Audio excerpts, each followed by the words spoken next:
सभी को देहाती सर यूट्यूब चैनल पर स्वागत है। मैं विजय कुमार। मैं क्लास 12th का जो होता है इतिहास यानी कि ऑब्जेक्टिव टाइप्स क्वेश्चन को भी बताने वाला हूं। देखिए कौन भी बहुत वीवीआई है आपके एग्जाम के लिए, मोस्ट इंपॉर्टेंट है। चलिए हम लोग देखेंगे क्वेश्चंस को, किस प्रकार से प्रश्न आपके एग्जाम में पूछा जाएगा। देखिए पहला प्रश्न है कि मोहनजोदड़ो का उत्खनन किसने किया था। ठीक है, मोहनजोदड़ो का उत्खनन किसने किया था। देखेंगे बच्चों, इसका ऑप्शन दिया है दयाराम साहनी, बी ऑप्शन है जॉन मार्शल, और तीसरा ऑप्शन है आर डी बनर्जी, और डी ऑप्शन है आर एस विस्ट। ठीक है, तो देखेंगे इसका सही ऑप्शन हो जाएगा यानी कि इसका सही ऑप्शन हो जाएगा सी यानी कि आर डी बनर्जी होगा। ठीक है मेरे प्यारे बच्चों, देखिए अगला प्रश्न है कि हड़प्पा सभ्यता में हमें हल के साक्ष्य प्राप्त हुए हैं।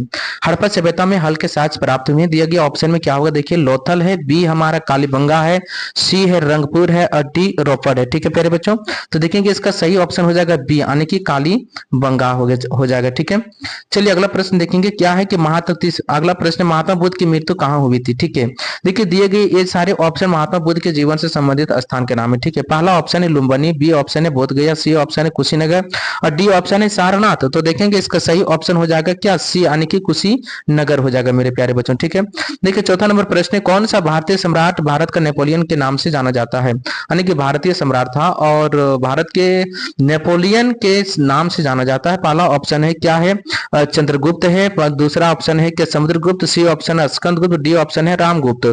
तो देखेंगे इसका सही ऑप्शन हो जाएगा समुद्रगुप्त यानी कि दूसरा ऑप्शन इसका सही होगा। ठीक है बच्चों, पांचवा नंबर प्रश्न, प्रयाग परिस्थिति की रचना किसने की थी। प्रयाग परिस्थिति की रचना किसने की थी। पहला ऑप्शन है आर्यभट्ट, बी ऑप्शन है कालिदास, सी ऑप्शन हरिसेन, और डी ऑप्शन है विशाख दत्त। तो देखेंगे पांचवा का सही ऑप्शन हो जाएगा सी यानी कि हरिसेन यानी कि प्रयाग परिस्थिति के रचनाकार थे। ठीक है, देखिए छठा नंबर प्रश्न है विजयनगर साम्राज्य की स्थापना कब हुई थी। यानी कि विजयनगर साम्राज्य की स्थापना कब हुई थी। पहला ऑप्शन है 1336 एडी, बी ऑप्शन है 1347 एडी, सी ऑप्शन है 1206 एडी, और डी ऑप्शन है 1565। तो देखेंगे बच्चों इसका सही जवाब हो जाएगा ए यानी कि 1336 एडी। ठीक है, अगला प्रश्न देखेंगे। अगला प्रश्न है कि शिव धर्म के अनुयायी जाने जाते हैं। शिव यानी कि शिव के अनुयायी, शिव को मानने वाले को किस नाम से जाने जाते हैं। ठीक है, पहला ऑप्शन नैनार, बी ऑप्शन है अलवार, सी ऑप्शन है भागवत, डी ऑप्शन है तिरंतकर।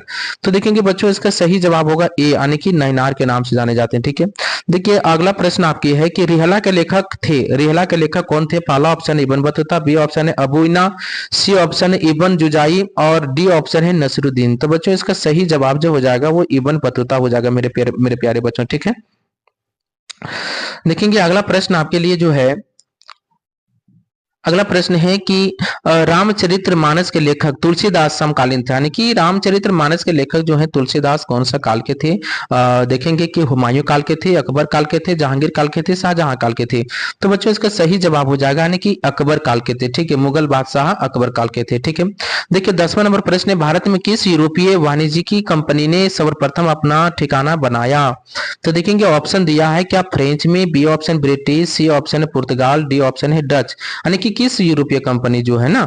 तो देखेंगे इसका सही ऑप्शन हो जाएगा मेरे प्यारे बच्चों, इसका सही ऑप्शन हो जाएगा यानी कि सी हो जाएगा। ठीक है, यानी कि पुर्तगाल हो जाएगा। ठीक है, देखिए 11वां नंबर प्रश्न है कि ब्रिटिश काल का पहला हिल स्टेशन था। हिल स्टेशन मतलब पहाड़ी क्षेत्र में जो रहने का जो स्थान बनाया जाता था ठंडे स्थान में, क्योंकि अंग्रेजों को गर्मी वाले प्रदेशों में बिल्कुल रहना पसंद नहीं करते थे। ठीक है, तो पहला कहाँ बनाया था। पहला शिमला है, दूसरा मसूरी है, तीसरा मनाली है, चौथा हमारा रांची है। तो यानी कि मसूरी होगा, इसको हम लोग मैसूर के भी नाम से जानते हैं। ठीक है बच्चों, तो देखेंगे अगला प्रश्न है कि अवध का अधिकरण किसने किया था। यानी कि हड़प नीति जो किसने अपनाया था। आपको पता है हड़प नीति का नीति किसने अपनाया था, ये भी याद रखिएगा क्वेश्चन को साथ में। ठीक है, पहला ऑप्शन है कार्नवालिस, बी ऑप्शन है वेलेस्ली, और डी ऑप्शन है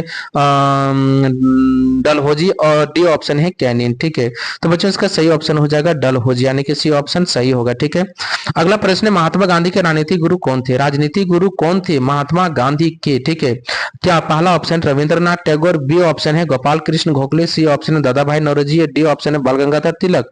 तो बच्चों इसका सही जवाब हो जाएगा बी यानी कि गोपाल कृष्ण गोखले होगा, शॉर्ट में लिखे हैं। देखिए अगला प्रश्न है करो या मरो का नारा किसने दिया था। करो या मरो का नारा किसने दिया था। देखिए ए ऑप्शन है Chandrashekhar Azad, B option Mahatma Gandhi, C option Subhash Chandra Bose, और डी ऑप्शन है भगत सिंह। तो आप देखेंगे इसका सही ऑप्शन होगा बी यानी कि महात्मा गांधी नारा दिए थे करो या मरो। ठीक है, अगला प्रश्न है, सिंधु घाटी के निवासियों को किस धातु का ज्ञान नहीं था? सिंधु घाटी में जो रहने वाले लोग थे उन लोगों को किस धातु का ज्ञान नहीं था? पहला ऑप्शन है क्या सोना का, बी ऑप्शन है चांदी का, सी ऑप्शन है लोहा का, डी ऑप्शन है तांबा का। मेरे प्यारे बच्चों, तो आप देखेंगे इसका सही ऑप्शन हो जाएगा लोहा का ज्ञान बिल्कुल नहीं था। ठीक है, देखिए 16वां नंबर प्रश्न है, महाभारत का युद्ध कुरुक्षेत्र के मैदान में कितने दिन तक चला था? यानी कि कुरुक्षेत्र कहां पर है? हरियाणा में है। ठीक है, जहां पर ये महाभारत का युद्ध चला था। ठीक, कितने दिन चला था? ये ऑप्शन है 10 दिन, बी ऑप्शन 12 दिन, सी ऑप्शन 18 दिन, डी ऑप्शन 20 दिन। तो बच्चों अब ध्यान देंगे, इसका सही ऑप्शन होगा सी, यानी कि 18 दिन चला था। ठीक है, अगला प्रश्न देखेंगे, बौद्ध एवं जैन साहित्य के मुताबिक 6ठी शताब्दी ईस्वी पूर्व में कितने महाजनपद थे? महाजनपद यानी कि उस समय आप राज्य के नाम से जानते हो, उस समय महाजनपद के नाम से लोग जाना करते थे 6ठी शताब्दी में। ठीक है, कितने थे? तो बच्चों इसका सही ऑप्शन हो जाएगा आपका 16 महाजनपद थे। ठीक है, कितना है? 16 महाजनपद थे। ठीक है, देखिए अगला प्रश्न आपके लिए है, अगला प्रश्न आपके लिए है मेरे प्यारे बच्चों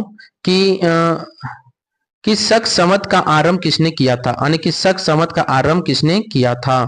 शक समत का आरंभ किसने किया था मेरे बच्चों? ठीक है, तो देखेंगे शक समत का आरंभ किसने किया था। शक संवत का आरंभ किसने किया था? देखिए शक संवत का आरंभ किसने किया था? देखिए पहला ऑप्शन दिया है मिनाडर, बी ऑप्शन दिया है गोंदोफ नीड्स यानी कि सी ऑप्शन है रुद्र दामन और डी ऑप्शन है कनिष्क यानी कनिष्क प्रथम ने किया था। ठीक है, ध्यान देंगे डी ऑप्शन सही होगा। देखिए अगला प्रश्न है कि विजयनगर का शहर किस नदी के तट पर स्थित है? तो देखेंगे विजयनगर जो है आपको ऑप्शन दिया है Godavari, B option Krishna, C option Kaveri और डी ऑप्शन तुंगभद्रा। तो आप डी ऑप्शन याद रखेंगे, तुंगभद्रा नदी पर जो होते हैं विजयनगर शहर बसा हुआ था। ठीक है, देखिए अगला प्रश्न है फ्रैंकोस बर्नियर कहां से आया था? तो फ्रैंकोस बर्नियर जो होते हैं डी ऑप्शन सही होगा, फ्रांस से आया था। ठीक है बच्चों, देखिए अगला प्रश्न है मुगल साम्राज्य का संस्थापक कौन था? यानी कि मुगल साम्राज्य जो थे संस्थापक कौन था? तो देखेंगे उसका संस्थापक बी ऑप्शन सही होगा, यानी कि बाबर। ठीक है, देखिए 22वां नंबर प्रश्न है किस मुगल शासक ने तंबाकू का उपयोग पर प्रतिबंध लगाया था? ठीक है, कौन सा शासक था जो तंबाकू के उपयोग पर प्रतिबंध लगा दिया था? तो देखेंगे क्या था, आपका सही ऑप्शन हो जाएगा, यानी कि सी ऑप्शन सही होगा, जहांगीर लगाया था। ठीक है, लेकिन यहाँ पर कई प्रश्न पूछ देगा कि कौन मुगल शासक जो होते तंबाकू का सेवन किया था, तो आपको याद रखना है क्या होगा, अकबर। क्या होगा, अकबर सबसे पहले तंबाकू का सेवन किया था। ये बिल्कुल अनपढ़ शासक था। ठीक है, ध्यान देंगे। अगला नंबर प्रश्न है कि बादशाह नामा के लेखक कौन थे? बादशाह नामक पुस्तक के जो होते ग्रंथ का लेखक कौन थे? तो बच्चों आप ध्यान देंगे, आया ऑप्शन दिया अबुल फजल, बी है बदायूनी और सी ऑप्शन है मोहम्मद वारिस और डी ऑप्शन है अब्दुल हामिद लाहौरी। तो डी ऑप्शन सही होगा, अब्दुल हामिद लाहौरी। ठीक है, और अकबरनामा का लेखक कौन किया था? आप ध्यान दीजिएगा, अकबरनामा किया था अबुल फजल किया था। ठीक है बच्चों, देखिए अगला प्रश्न है कि कोल विद्रोह का नेता कौन था? यानी कि कोल विद्रोह का नेता कौन था? ये ऑप्शन है कान्हू, बी ऑप्शन बिरसा मुंडा, सी ऑप्शन है बुद्ध भगत और डी ऑप्शन है सभी। तो बच्चों इसमें ध्यान दीजिएगा, बुद्ध भगत इसका सही आंसर होगा। देखिए अगला प्रश्न है कि भारत छोड़ो आंदोलन कब शुरू हुआ था? भारत छोड़ो आंदोलन कब शुरू हुआ था? आप ध्यान देंगे 1942 में शुरू हुआ था। ठीक है, देखिए कि संविधान सभा का अध्यक्ष कौन था? संविधान सभा का अध्यक्ष कौन था बच्चों? तो इसे ध्यान देंगे, संविधान सभा का अध्यक्ष जो होते हैं संविधान सभा का अध्यक्ष जो होते हैं डॉक्टर राजेंद्र प्रसाद थे। ठीक है मेरे प्यारे बच्चों, चलिए अगला प्रश्न देखेंगे क्या है।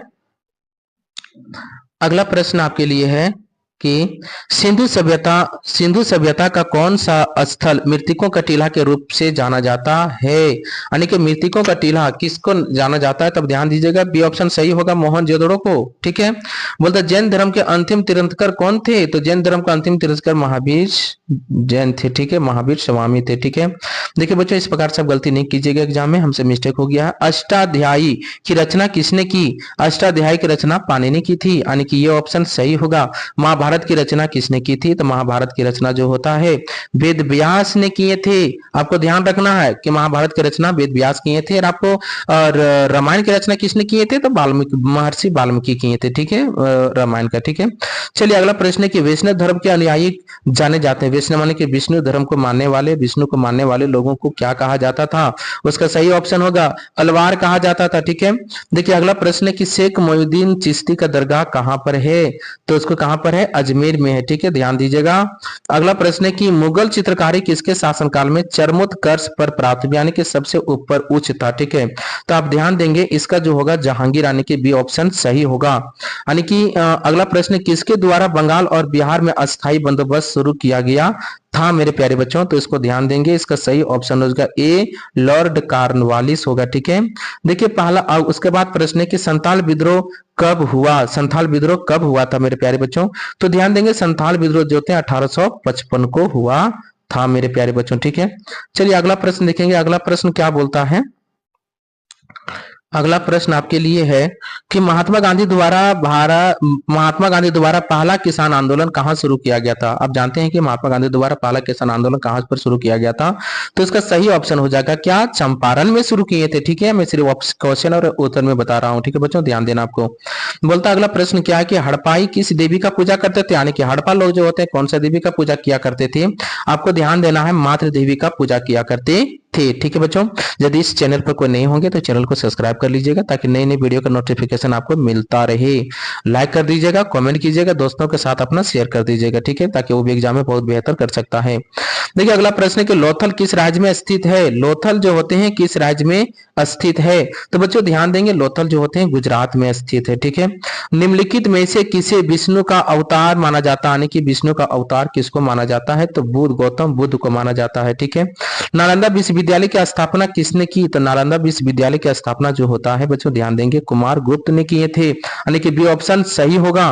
देखो अगला क्वेश्चन है कि वास्को डिगामा ने भारत की ओर समुद्री मार्ग की खोज किस वर्ष किया? वास्को डिगामा भारत की खोज किया था समुद्री मार्ग से, तो कौन से साल में किया था बच्चों? आप ध्यान देंगे, इसका सही ऑप्शन हो जाएगा 1498 में किया था। ठीक है, अगला प्रश्न है कि 1857 के विद्रोह में भारत के नेता कौन थे? यानी कि 1857 की क्रांति जो था भारत के बहुत बड़ा स्वतंत्रता क्रांति के नाम से जाना जाता है। वो बिहार से जो 1857 की क्रांति का विद्रोह का जो नेतृत्व कर रहे थे वो कौन थे? पहला ऑप्शन सही होगा, कुंवर सिंह थे। ठीक है मेरे प्यारे बच्चों, अगला प्रश्न है कि हड़प्पा सभ्यता में कौन सा स्थान बंदरगाह था? यानी कि हड़प्पा सभ्यता में बंदरगाह कौन सा स्थान पर था? मेरे प्यारे बच्चों ध्यान देंगे, वो लोथल में था। ठीक है, कहां पर था? लोथल में था मेरे प्यारे बच्चों। देखिए अगला प्रश्न है कि बुद्ध ने महापरिनिर्वाण कहां प्राप्त किया था? महापरिनिर्वाण कहां पर प्राप्त किया था? तो आपका इसका ऑप्शन होगा कुशीनगर, मतलब जो मृत्यु हुआ था उसी को महापरिनिर्वाण कहा जाता है। ठीक है मेरे प्यारे बच्चों, देखिए अगला प्रश्न आपके लिए है क्या? अगला प्रश्न बच्चों की किस शासक को जो होते हैं प्रियदर्शी कहा जाता है? प्रियदर्शी का मतलब होता है जिसको लोग प्रिय होते हैं, जिसको सब चाहने वाले होते हैं। ठीक है, तो पहला ऑप्शन हो जाएगा अशोक सम्राट को कहा जाता है। ठीक है बच्चों, अगला प्रश्न आपके लिए है कि मुद्रा राक्षस के लेखक कौन थे? मुद्रा राक्षस के लेखक कौन थे बच्चों? ध्यान देंगे, मुद्रा राक्षस के लेखक जो होते हैं आपका यानी कि विशाख दत्त थे। ठीक है बच्चों, अगला प्रश्न देखेंगे कि निम्न में से कौन संविधान सभा के सदस्य नहीं थे? तो महात्मा गांधी नहीं थे बच्चों। ये आपके एग्जाम के लिए मोस्ट इंपॉर्टेंट है, इसको देख लेंगे और प्लस में आपको वीडियो को जो है लाइक करेंगे, शेयर करेंगे और चैनल पर यदि कोई नहीं है तो सब्सक्राइब कर लेंगे। चलिए सभी को धन्यवाद, थैंक यू।